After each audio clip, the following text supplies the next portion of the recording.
3 o'clock at Friday already again. All right.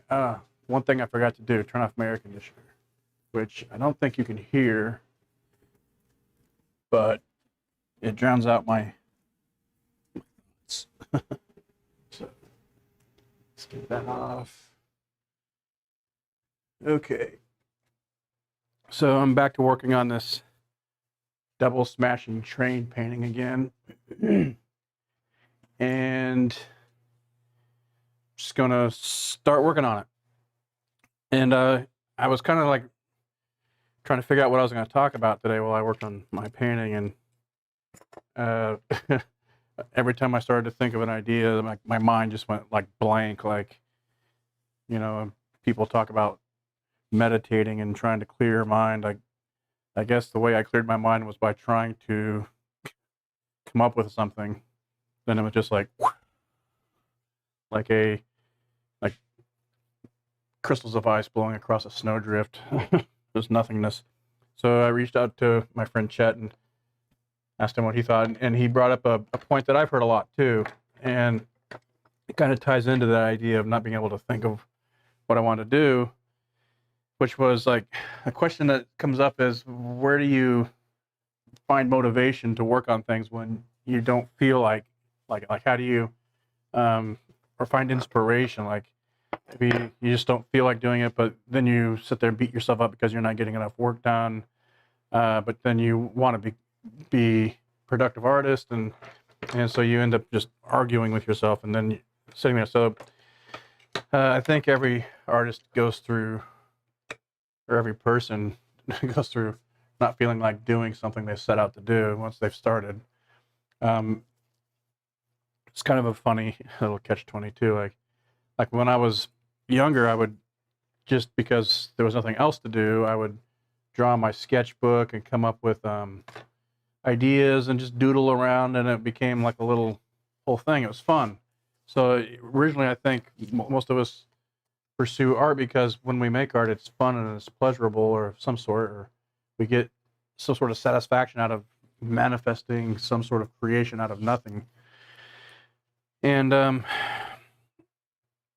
then when you go to, because it's so much fun, you're like, oh, maybe I want to do this as a living. And so you pursue making a living with it. And then you run into now I have to do this. And that's like trying to have fun on purpose. And that's more difficult than you would think.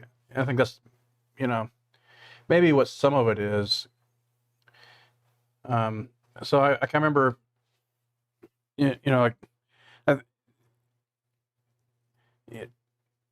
I was in college, I didn't really have that much issue. There was just lots of pressure and demand from the coursework to be working on stuff all the time, and you had the motivation was what was going to happen after school, and like you were wanting to get a job at a certain place or that sort of thing. You had to like do the work, and so at first it was just an overwhelming amount of work that you had to get done or you failed. So that motivation was not failing out of the courses and that sort of thing.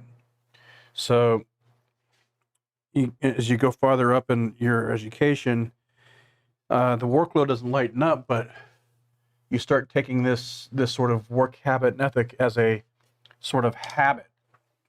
I'm going to zoom in here a little bit. Just give me a second.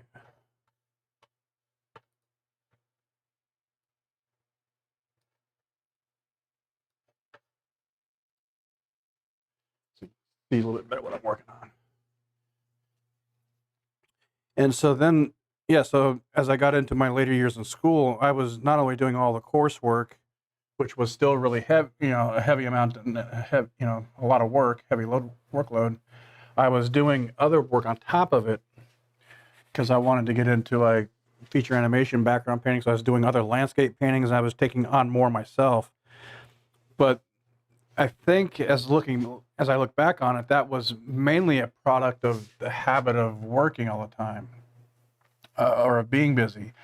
So part of the motivation or inspiration isn't going to come from you sitting around waiting for inspiration to strike or something to just kind of like pop into your head, like it's going to be a some sort of outside force that's compelling you to take action, and then that taking action develops its own inertia, and that inertia keeps you moving forward to the point where if you don't have something like on your easel, you start to feel like something is amiss. Like, I remember at one point I was like, I didn't want to, this is kind of morbid, it's like I don't want to die with nothing on my easel. Like, I want to always at least have something that I'm working on. So, as far as the practicality of, like, like in a practical sense, how do you motivate yourself? Well, my answer to that is you really can't wait to be motivated. The motivation may never come. And I found that I've been most motivated when I've done a couple of things. One, just start working on something, just start. And then once you're in the middle of something, at some point, the motivation or the inspiration strikes as you start making progress on a piece or on a body of work. Ideas come and find you in the middle of your work. I think it was a famous quote from, I think it was Picasso or George Close. Chuck Close, not George Close.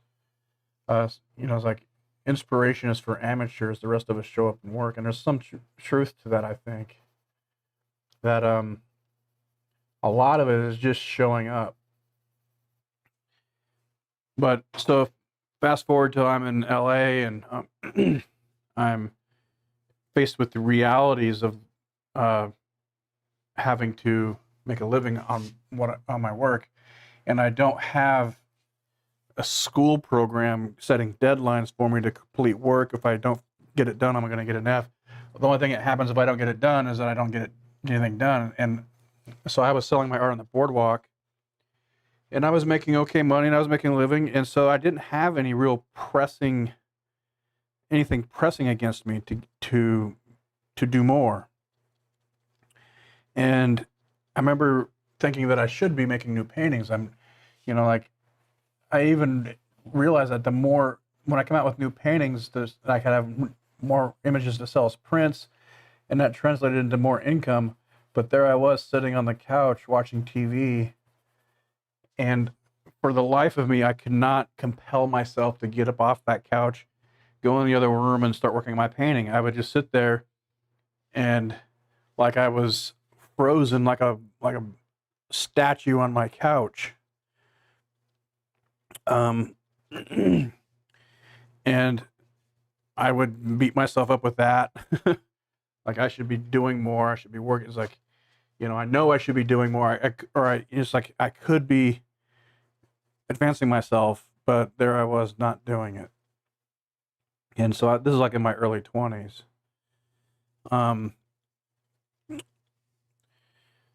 And that was just like a personal struggle that I would go through. And the funny thing is like, if I could manage to muscle myself off the couch and go, so I had a 1-bedroom apartment, and I used the bedroom as a studio, and then I slept on a futon in my living room. So that's what was going on at this point. And so if for some reason I could manage to get myself off the couch and quit watching reruns of Law and Order or whatever stupid shows, like I wasn't even doing anything that was that compellingly interesting.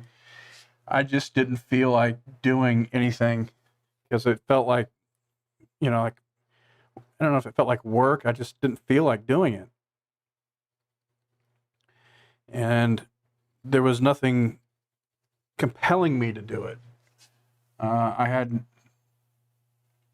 there wasn't like, you miss classes and fail because, you didn't show up. I was doing what was required to keep the bills paid, which was show up to Venice Beach and sell prints. And I didn't have a hard time getting motivated to make and replace my print work. But making the paintings, I just, for some reason, at that time, I just couldn't produce fast. And so what I did produce, I would take my time in doing and come up with the right idea that was really good, and then I would set up a model or a wardrobe or whatever I needed to get references for the painting, and then I would do all these detailed drawings. So I think that part of what was keeping me back was that it felt like so much process that was just mundane and boring.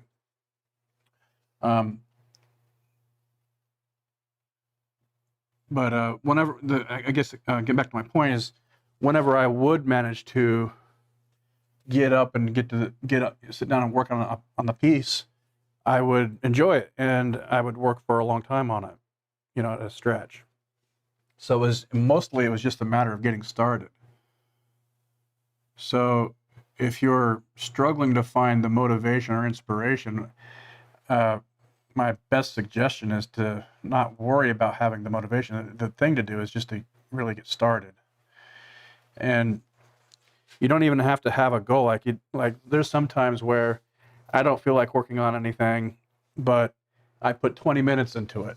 And that might not sound like much, but it's 20 minutes of that painting being kicked down the road a little bit further towards completion.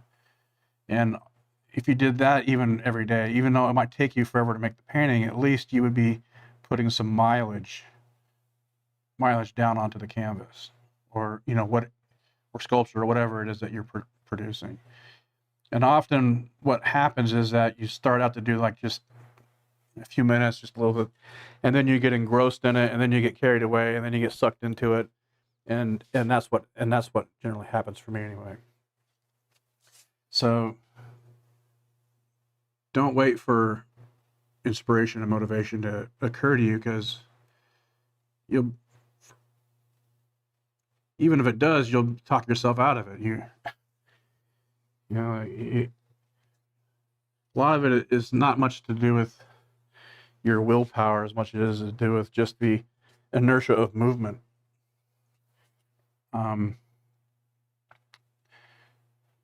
So eventually what happened in that situation I was in is that I made friends with someone who wanted some like painting advice, and then wanted like to paint together. So we were painting in my 1-bedroom apartment, and then we decided that there wasn't enough room. And what that did is having somebody come over and paint with me, and somebody that I could like coach along a little bit, even though looking back I was like, what did I know then even, is that having somebody else there held me accountable. And so I started producing more artwork, and then we decided that we needed more space, and so we decided we would go in on an outside studio together as studio mates. And that was a big step, because it took me away from living with my art into like I had to go to work, sort of. And when I started paying extra money for a space to create the work in, it created an obligation. Like I felt like if I'm going to spend money and obligate myself financially to this, then I had better get my act together and take it seriously, and not just kind of ho-hum through everything. And so I started producing a lot more work.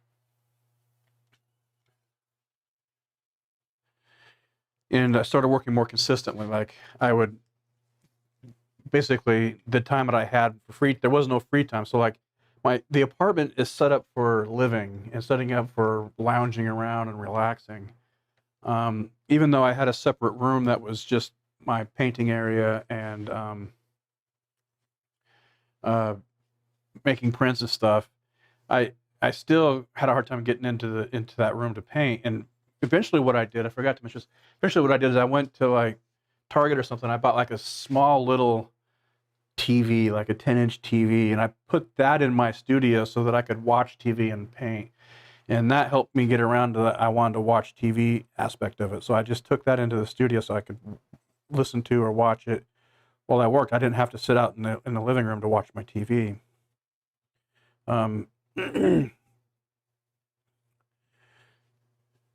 So I mean, that I guess you could argue that the distractions themselves are one thing that keeps you from getting anywhere, and that, I guess that could be true. But I don't think I was in a place where I wanted to get rid of all my distractions, and I don't I don't even know if I am now. Uh, so that yeah, so the getting the outside workspace really obligated me, and that brings me to kind of another thing that I think helps in getting over this sort of lack of motivation or inspiration is the obligating yourself to something external. Like that's what was going on in school. I obligated myself to school, and I was going to fulfill that obligation, and I wasn't going to fail it just because I didn't show up. And so I wasn't going to, but when there's no obligation, there's no real motivation to fulfill. There's nothing to fulfill. So what are you motivated to do? Just create for the sake of creation, I guess is one way you can look at it. But when you do that, you're just like, it's like if you don't have some sort, like I say you, but I'm really talking about myself here. If there's no sort of pressure that you've created for yourself, like or parameters, let's put it in that terms. If you don't have some sort of parameters to work within, like if you don't have like a frame of reference for your canvas, then you have too much to choose from. It's hard to figure out what to do because you have too many choices, and then you kind of get paralyzed by the amount of decisions that could be made. And as long as you feel like you have more and more decisions, the more you think that maybe you could make whatever decision you make, you think that maybe I could have made a better one. So some of the practice that I try to do is to give myself less options on something, and that might come into structuring the way I structure my color palette and not have all these choices. But one of the things is the creating. So one of the things that I did is, as I was trying to get out of Venice, is I had to find other venues. Is I started creating. I started obligating to myself to events. So like going to Venice back in the day only really required me to roll out of bed and show up. Like I didn't have to make plans to do it.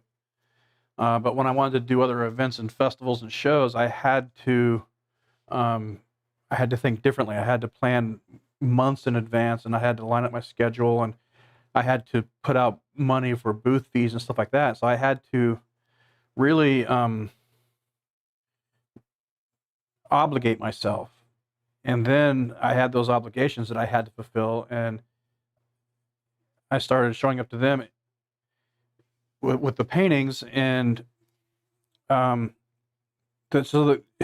funny thing is even when I was in Venice and I would sell paintings, it wouldn't make me run out and just make more. Like I remember I did a couple like little figure paintings, and I brought them out to the boardwalk, and I sold both of them within 3 hours, and I made good money. And you know what I didn't do?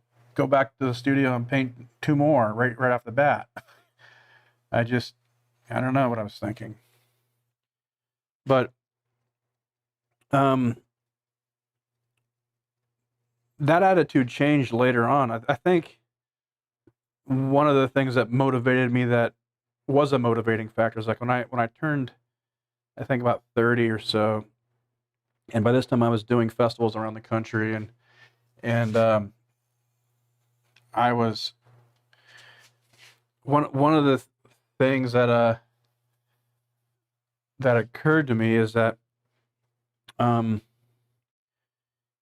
if you keep showing up with the same work, it appears as if nobody's really interested in buying your originals. And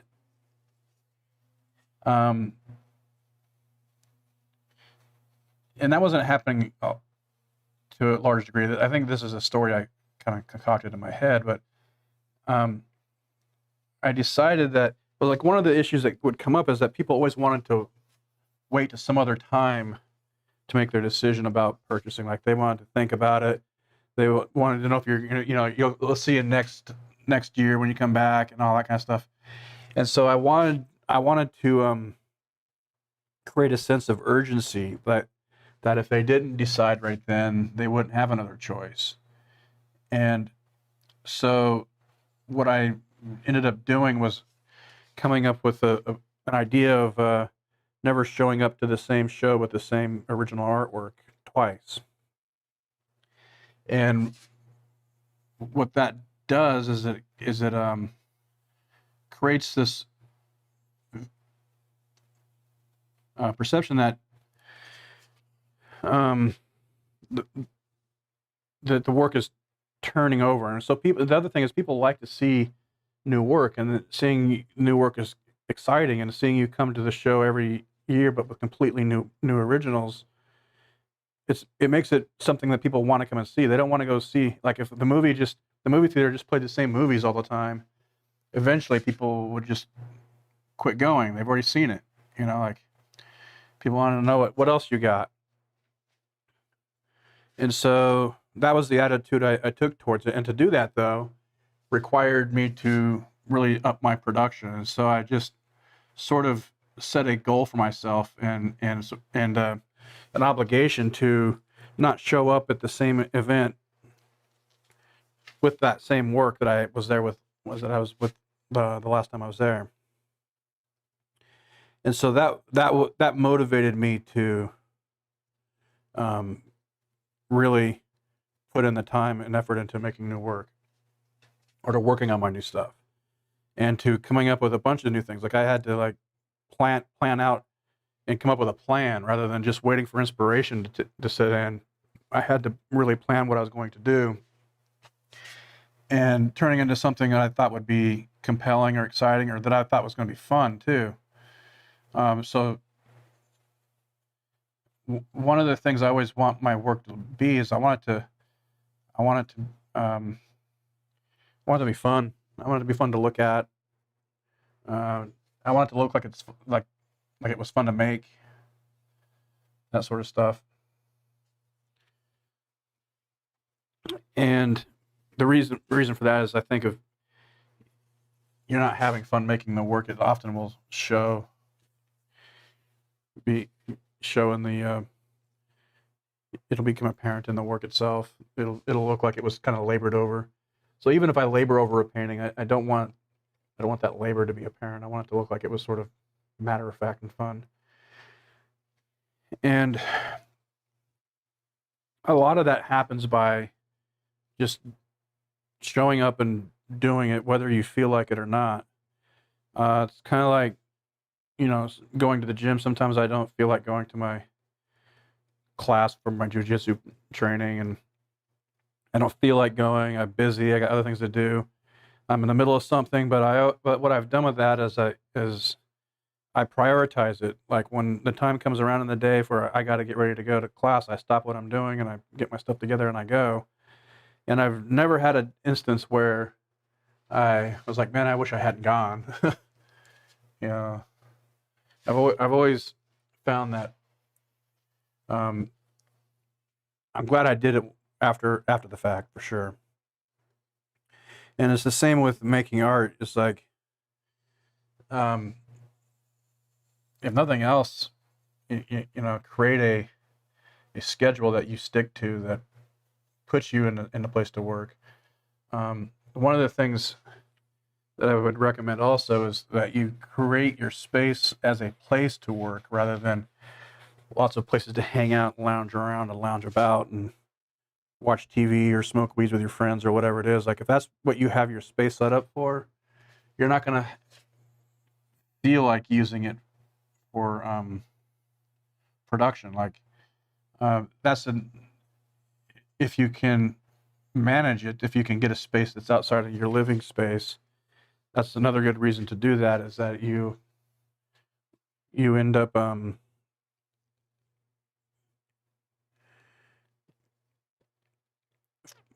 separating those sort of environments, and so that the place that you live becomes the place you go to relax and to lounge about and to watch TV and all those things that are fun and don't require any motivation. Maybe,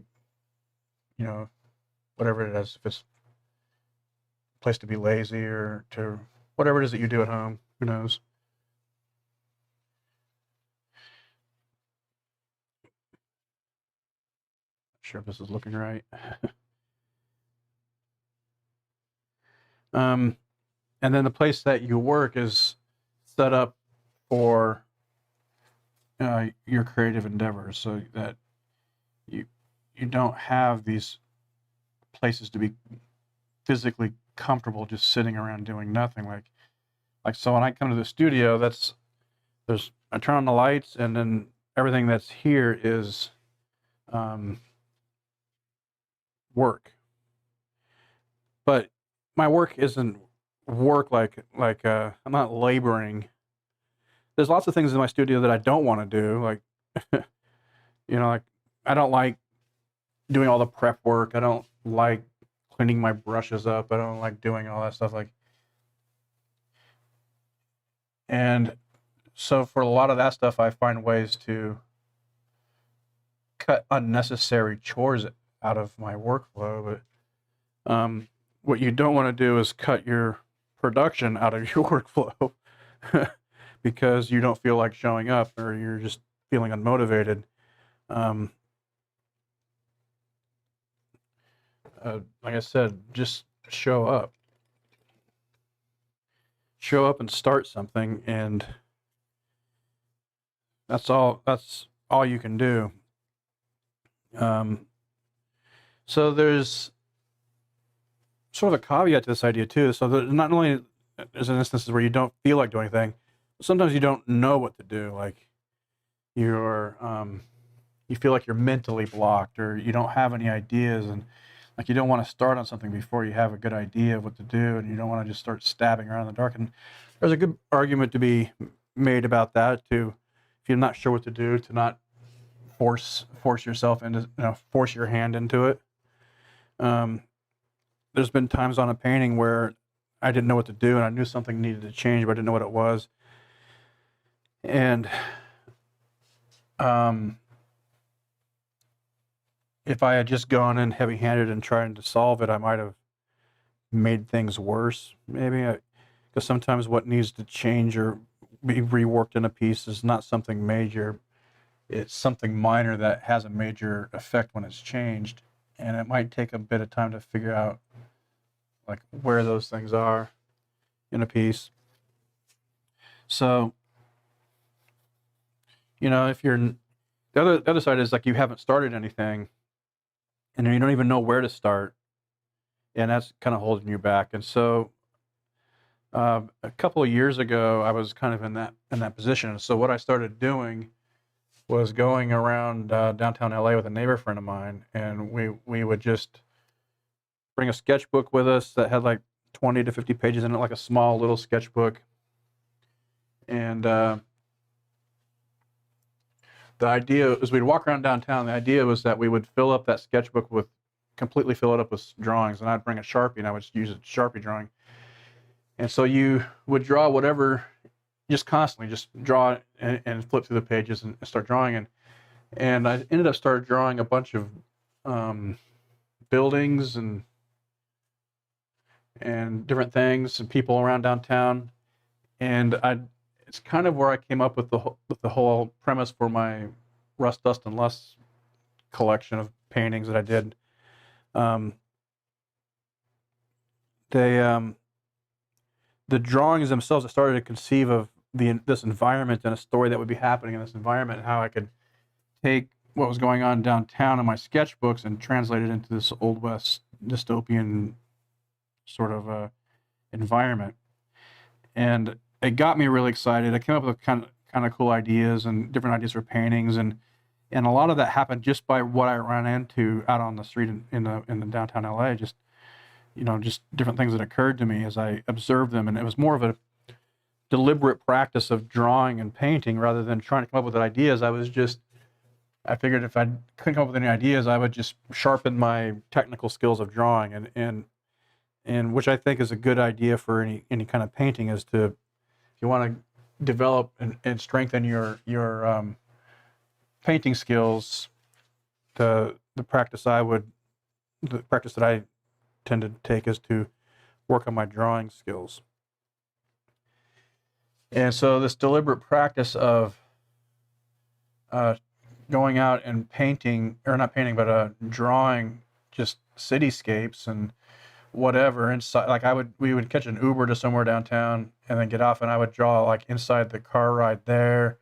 I'd draw things I was passing by on the freeway, and always really quick, loose, and gestural drawings. We'd end up at maybe a restaurant or a bar to get a drink, and then I would draw the people that were in there and the environment, and then the idea is that these sort of things, they end up forming their own little habits. You start taking a sketchbook with you everywhere because there's always something cool and interesting to draw. So what you start to realize is that there's all kinds of things going on around you that you're generally not paying attention to, but when you start trying to capture it in a sketchbook, all of a sudden you start seeing things that you wouldn't normally see, and that sparks the imagination into what else could I, how else could I envision this, and that turned into a bunch of different paintings.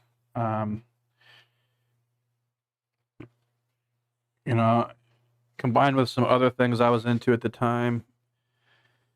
I think I was learning about Joseph Campbell and the hero's journey, and so I started approaching this series of paintings through that lens as well. And so the way I ended up getting around this sort of roadblock of I'm not sure what I want to do next was, instead of waiting to come up with an idea, I just went out and started doing something that had no sort of aim other than the deliberate practice of working on on sketches and just kind of deliberate practice of honing my skill. And that in itself turned into ideas. The ideas came in the middle of all that.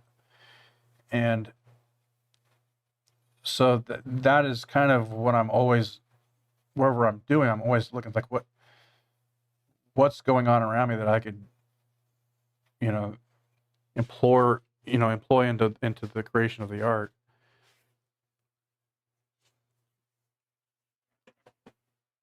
Let's see, where are we?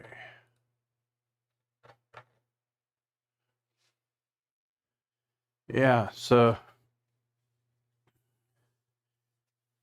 looking at the live chat here, I think a lot of it is about reinforcing the habit. Yeah, getting into the habit. So how do you form a habit? Well, most of the time we think of habits as like something like they're bad, something we got to quit because we got sucked into a habit.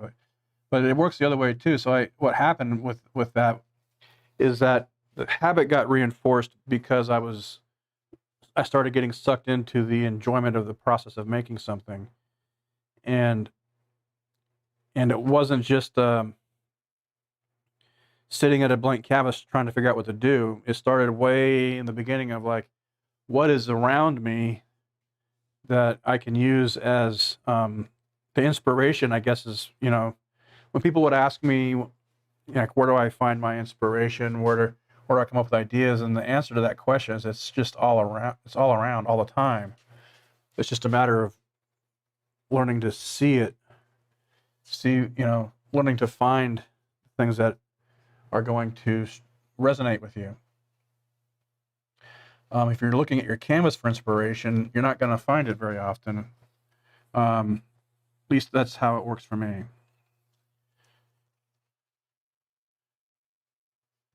I mean, sometimes you can start with something and turn it into something. But if you think you need to have a solid idea before you get started,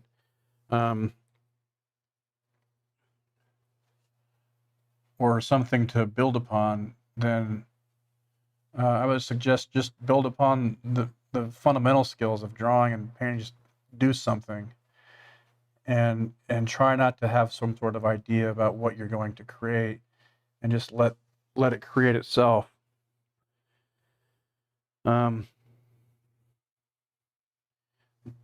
what'll happen is the ideas will pop into, they'll come up, they'll find you. They'll find you already working on something.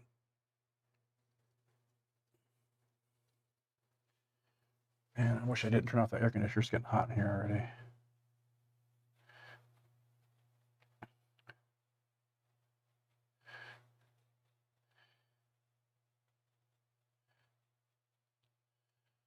Yeah, I guess don't try to make everything a masterpiece. In fact, don't even worry about making masterpieces. Don't worry about making like everything's got to be good or correct or technically right. Like, or you have some sort of ambition. Like you're going to end up um, feeling disappointed a lot of times because what the reality ends up being is not matching up with what you had envisioned, and you feel like you're not getting it as an artist because you can't manifest the idea the way you envisioned it in your head. So there's got to be some flexibility on your part of not holding on to some sort of ideal of what you should be doing.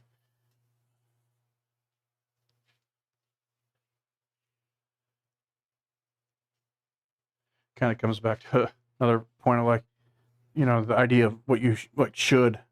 There's this saying like, don't should your pants. Um,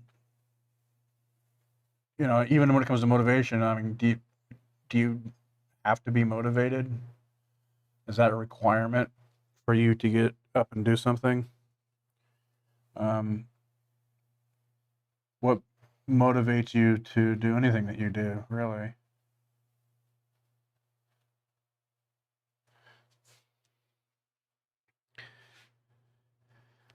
And I'm just dilly-dallying with this steam smoke rolling off, being lit sort of by this light, whatever this is going on. I don't know.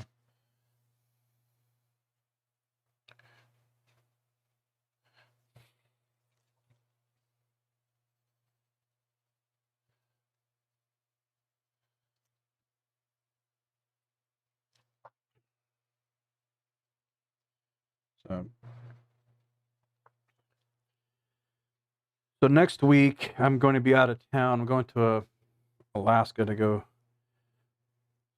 salmon fishing for a week, which is going to be pretty awesome. Then the following week, I will be doing an event in Laguna Beach at Coast Gallery in Laguna, and I'll trying to do some sort of live demo setup there. So I'll probably be streaming from there. If I don't stream, it's just maybe I got too much going on and could make it happen. But I'm going to make an effort to stream from the gallery, not next week, but the following week. Not sure, like what I was doing before the pandemic was I was doing portrait demos from people that would show up, and then the person who I picked for the demo, usually just randomly out of a name in a hat or a raffle ticket, they would be the model, and then they would get to keep the painting. I don't know if I'm setting it up that way this time or not. I'll keep you posted on all that. So let's see.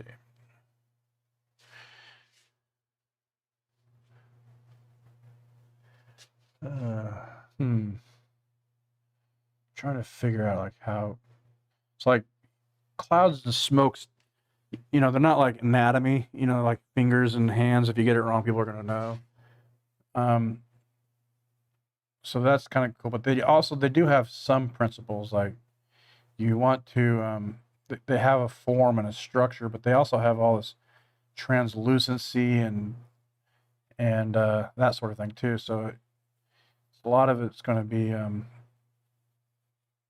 how to make it look like there's light hitting it, the smoke and structuring around and flowing and moving, and also that it's sort of nebulous. And so yeah, I'm just still trying to figure out how I want to make this look, and mainly like what kind of form or structure I should be putting into this to make it look like it's twirling and flowing around. And working on these things while I'm talking is rather difficult. Sometimes it's helpful because then I don't overthink what I'm doing so much because I'm focused on what I'm going to say, and I can kind of go into like a little autopilot mode.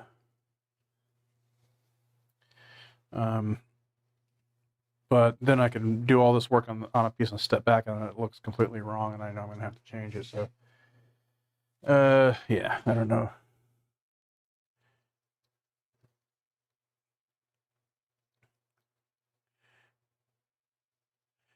Like, speaking of the motivation, like I really didn't. I was debating on whether to do my live stream today. It's like I've got a lot of stuff to do before my trip, and I went back to like, just do it. uh, Even if you don't always feel like doing these things. There's a couple of things. One, get that much more work done on the painting than I had before I walked into the studio. Uh, Two, like I might get something done that I wouldn't have thought of to do some other time. So,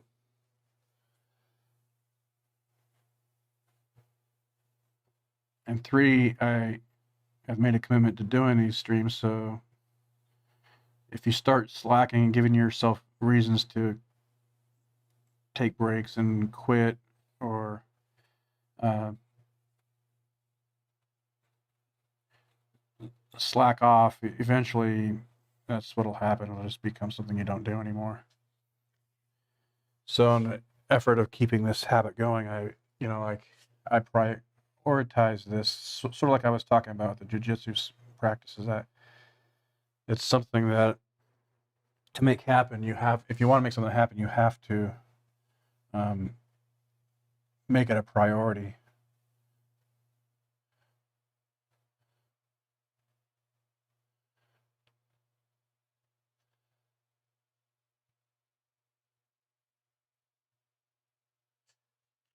And so maybe that's where this sort of answer lies in all this. Instead of worrying about like where your motivation comes, you have to set your motivation aside and make the thing you want to do the priority, which means you have to schedule the time and make the time to do it. And it happens in front of other things. Um, you got to decide what is the important things in your experience, what you want to do. So, I'm not going to tell you like you should prioritize your art over all things, but it should be if you're wanting to make a living as an artist, it should be enough of a priority that you prioritize it over. You make the time for it, even if it's something small. You don't have to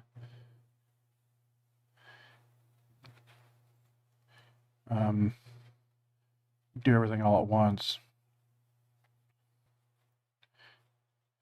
You don't have to muscle your way through things either. You don't have to like just grit your teeth and do it. Like, you don't want you.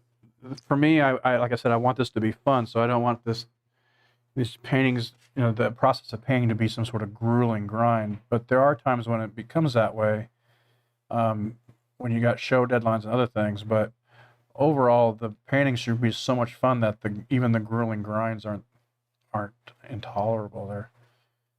They're still fun.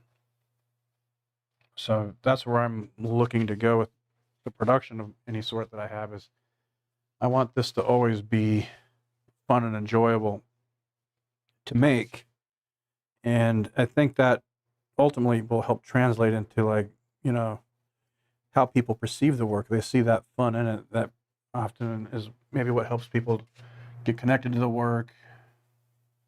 Maybe purchasing something. Um, I always find that's best to approach the art as the art, and I don't uh, focus on like how am I going to sell something. You know, that comes later. There is, I keep in mind things that are, you listen to your audience so that it can help guide you into things that you might find entertaining. You might find an audience for, because a part of being an artist or being a creative person is connection to the other people and wanting to give the audience some of what it wants. Nobody lives in a vacuum.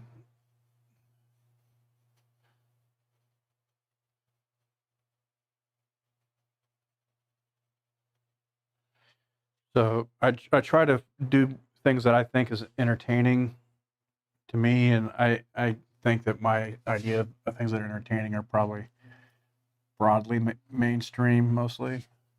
I don't know.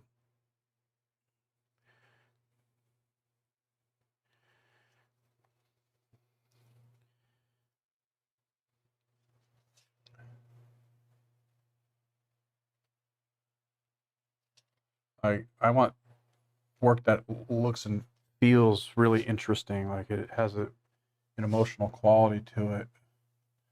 And so when I'm working on things, I'm really thinking about how it impacts emotionally more, even more so than um,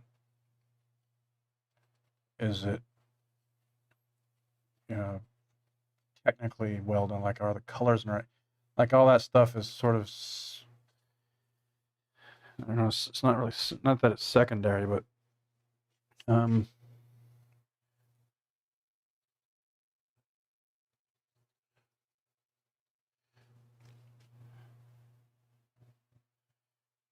it's way too warm. I like it. I don't know what to do. It needs to be darker.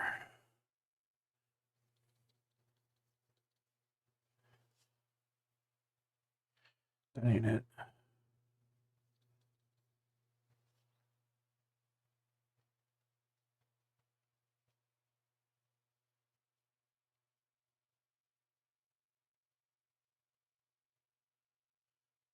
And yeah, so making the artwork for me is like playing. So I come to the studio to play on purpose.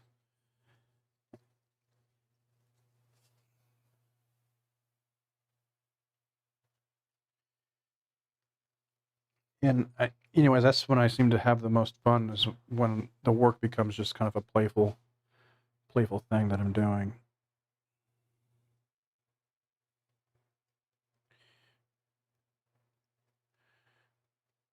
And it's fun to just sit here and smear paint around, and the texture of the paint, it's like, and everything's going right. It's like butter. It's like smearing butter on toast.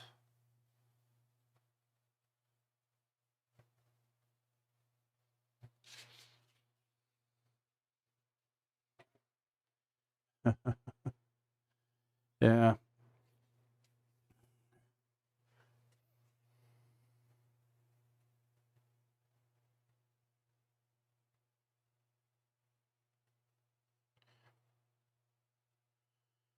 So I think I was talking about like when you don't know what to do with something, like there is an aspect to not doing something if you don't know what to do. You don't need to expend a lot of energy or waste a lot of energy or time on something unless you know something's going to be effective. Um, this is where you can kind of, like in my mind, I get into a lot of back and forth. It's kind of contradicting thoughts here. But so sometimes you get to a certain stage in the painting and it starts to start looking really good, and then you tense up because you don't want to screw it up. Like you start like, you know, really being apprehensive about doing things because you already like it. Um, but in reality, what needs to happen is something drastic to really liven it up. And the tendency that I have is, if I start getting really start tensing up and trying to not screw something up, is that it starts to take the life out of the painting. It's like And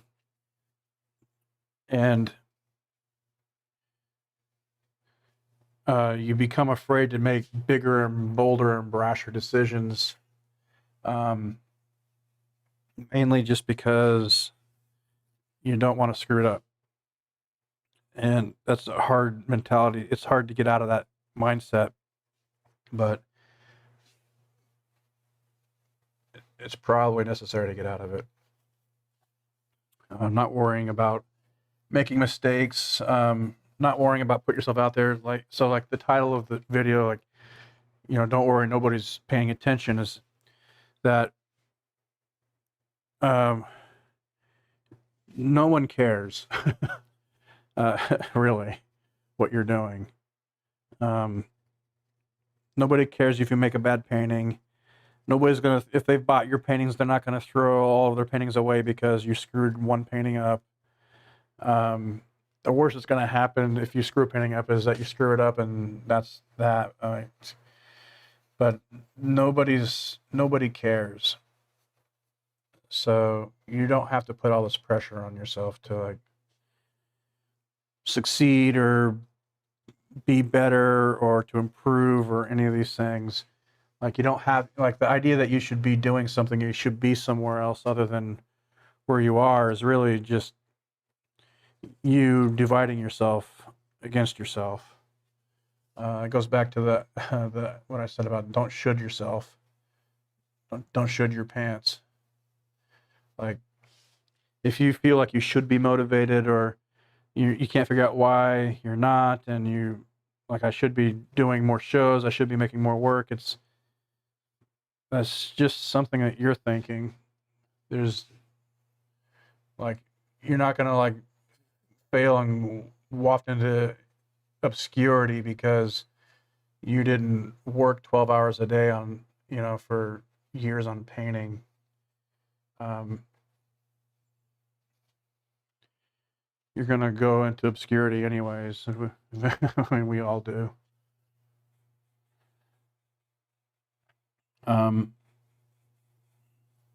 The only real reason to do any of this is really just because you enjoy doing it.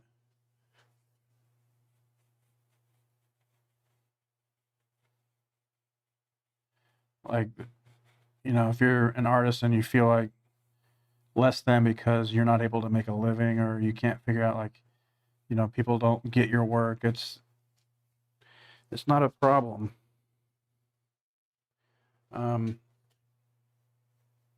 There's no requirement to do any of those things to be an artist. Really, all you need to do is make stuff.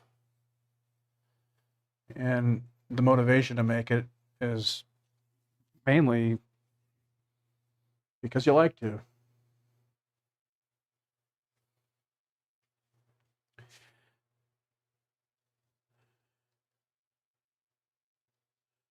And that's the only reason to do anything.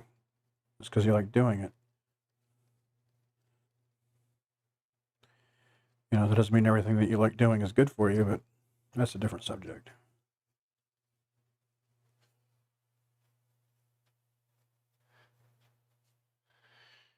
Like,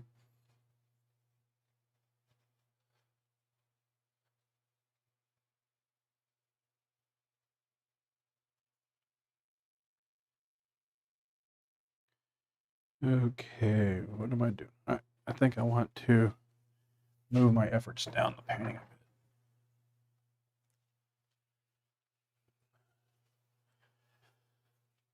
Let's do something different.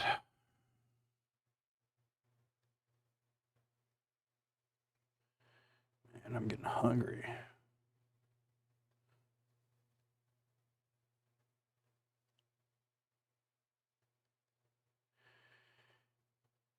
As far as it comes to, like, like I mentioned, like, you should be working harder, you need to be improving or whatever, like, there is nothing you can do to improve yourself quicker other than just doing what you can do. And if you do what can be done, it will look like improvement. This is going to be really bright. So I want there. Kind of want there to be a lot of focus over here in the painting. See how that looks.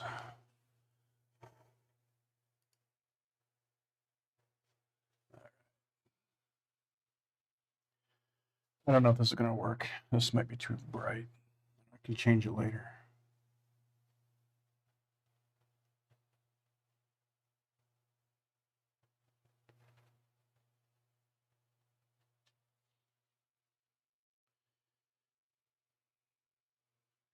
That is very bright.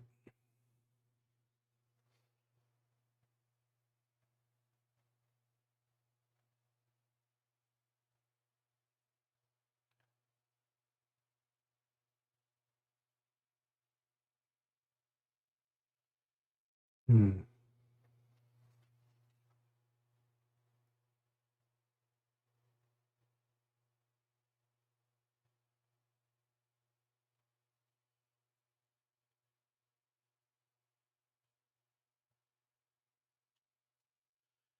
Normally I work with bigger brushes when I'm doing stuff, but I'm having fun with this brush, so stick with it. So yeah, there's gonna have to be some craziness going on over here.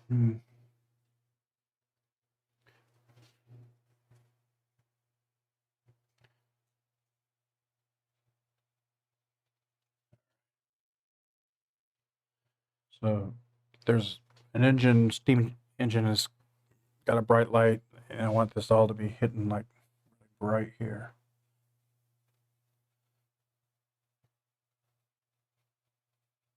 Let's see if this pops it out.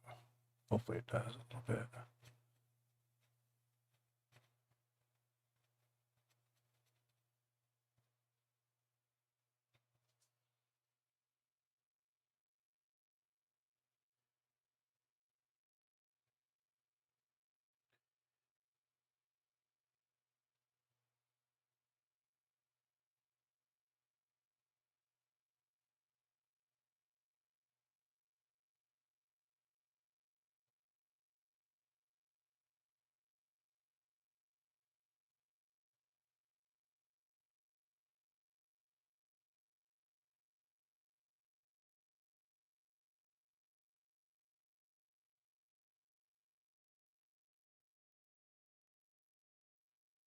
Hmm.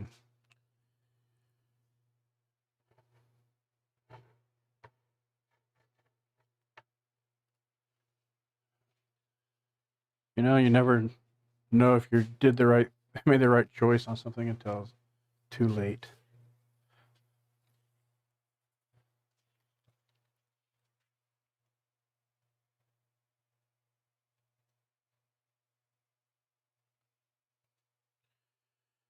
So let's continue to, I guess, get these highlights here. Like,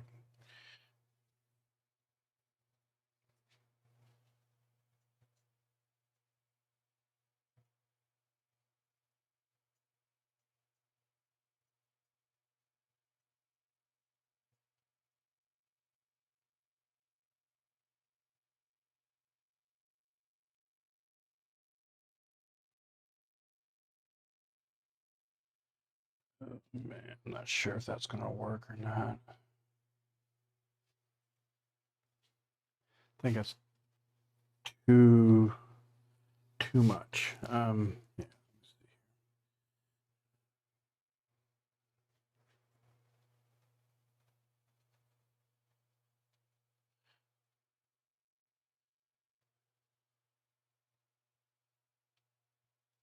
Got a lot of competing value structures and things. So there's not only the light and dark, but intensity and chromatic value, all these colors that are competing for attention. And where do I want to have it focused? Like right now, there's a lot of big focus on where I was just working, but this seems to be a little too jarring. It's like I kind of want to lead visually up into this up here. Let's see if this.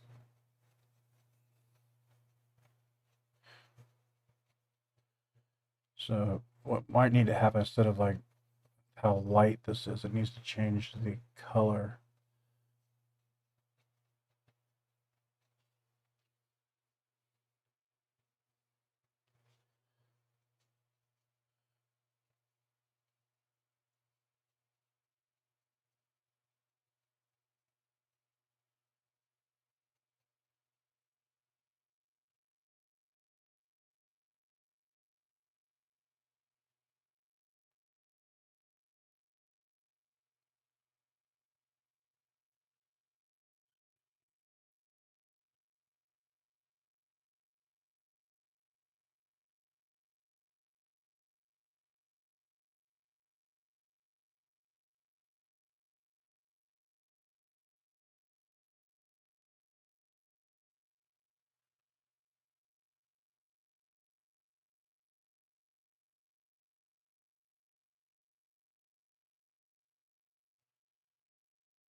All right.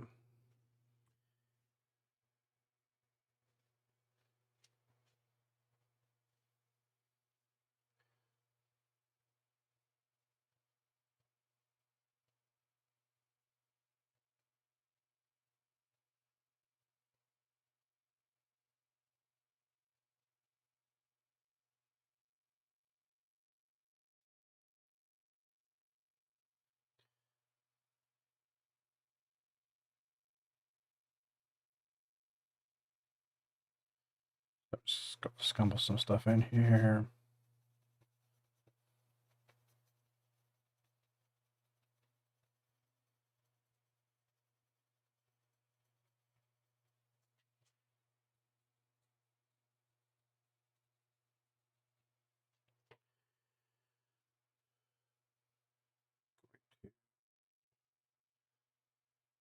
Add some gray into that.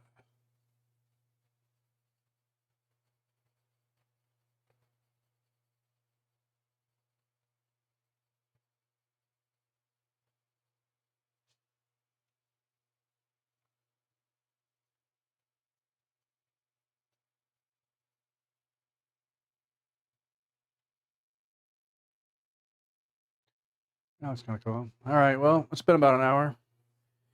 So that's what I committed to. And I got a lot of stuff to do, get ready for my trip. So I'm going to head on out, guys. Hope you had a good time.